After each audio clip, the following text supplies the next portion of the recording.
Bonjour. Oh, ça marche, quand je signe, ça parle. C'est l'interprète qui va vous permettre de comprendre mes propos. Je me présente, mon nom c'est Stéphane Gonzalez. Je suis professeur certifié en collège et en lycée. Et à mes heures perdues, j'ai créé une maison d'édition associative qui s'appelle Eyes Éditions et qui est basée à Riom. Je participe à l'émission Spoiler et on va aller découvrir la médiathèque de Chamalières.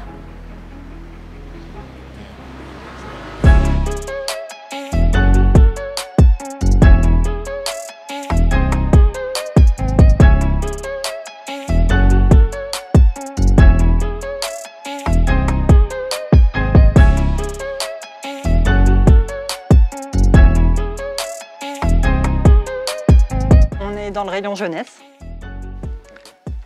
et je regarde et je vois Topo. C'est assez intéressant. Topo, c'est normalement jusque pour les moins de 20 ans mais je trouve que ça s'adapte bien aussi aux adultes.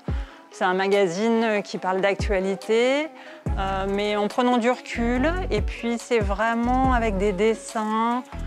C'est visuel, mais ça aborde des sujets ouais, politiques, ça parle de chanteurs, ça parle de plein de choses différentes et j'aime beaucoup ce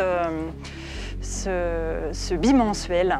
Il y a eu un moment une fois où ils ont parlé de la langue des signes et des sourds. Après,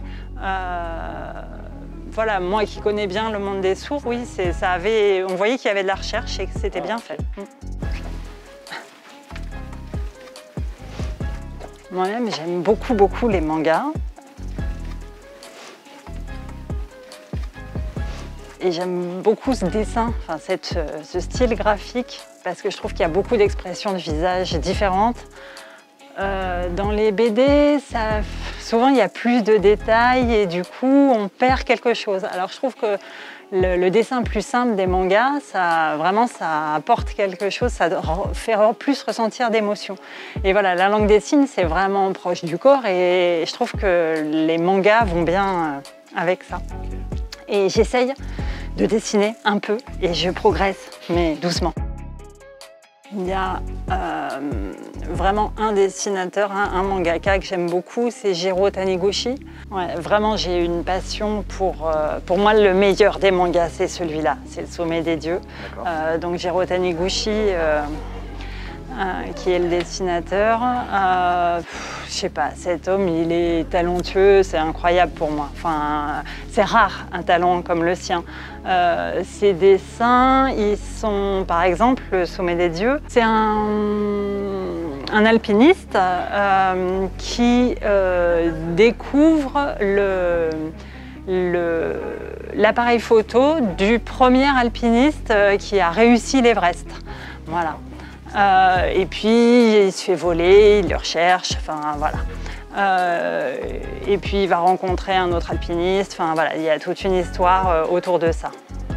Mais c'est pas l'histoire que tu lis comme ça, c'est vraiment, enfin moi, une histoire qui m'a fait ressentir des émotions parce qu'il y a des façons dont les personnages sont placés, enfin moi ça me fait ressentir le stress, enfin moi ça m'a fait pleurer. Et puis il y a plein de choses dans les relations des gens, il y a plein de choses sur la nature, sur les relations avec les animaux. Tu découvres aussi des choses par rapport à l'alimentation au Japon. Enfin voilà, à chaque fois, moi, ça me fait... voilà, c'est vraiment le mangaka qui me convient. Donc en fait, ce livre, c'est André Comte-Sponville, le philosophe.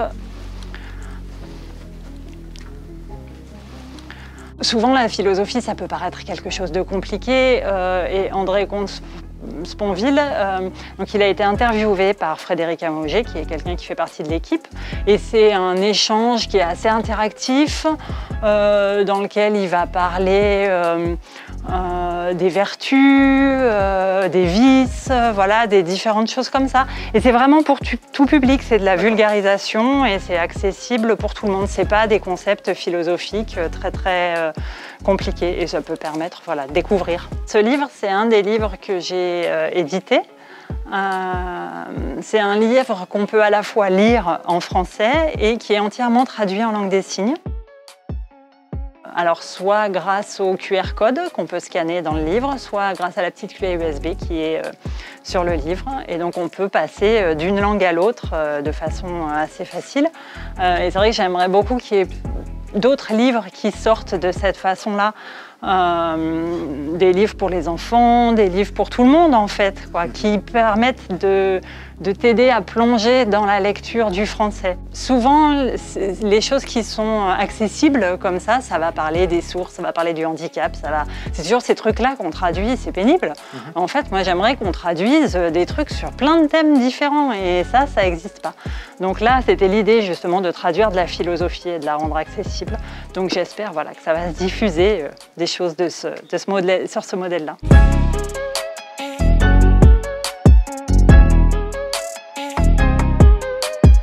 Celui-là, je suis fière de vous le présenter parce que c'est aussi un livre que j'ai édité, le deuxième, qui a plu beaucoup, qui est vraiment touchant. C'est Victor Abou, qui est lui-même sourd, qui l'a écrit et qui a vécu une vie incroyable.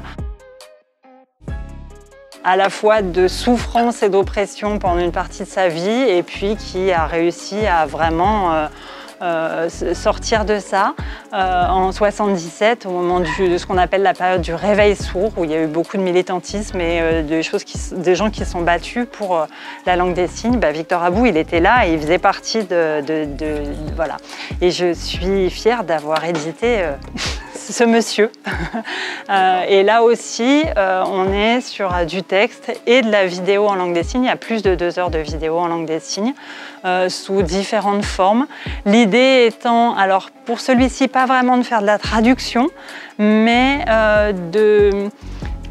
il y a forcément des choses qu'on peut difficilement faire passer en français qui passent dans la vidéo ou alors des choses qui sont dans la vidéo puis on a envie d'avoir la suite en langue des signes.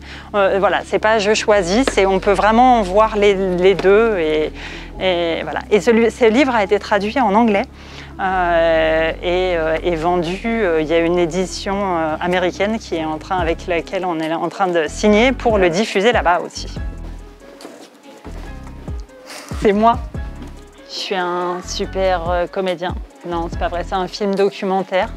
Donc c'est la vie réelle qui est filmée. La réalisatrice c'est Laetitia Carton, qui se trouve être une amie. Et l'idée, elle est née en fait avec un ami d'enfance à moi, Vincent, et tous les deux, ils échangeaient sur le fait que voilà, il y avait souvent des malentendus, des conflits entre les entendants et les sourds, et que tout était souvent montré de façon assez négative et ils avaient envie de faire changer ce point de vue et c'était un peu donné ce pari.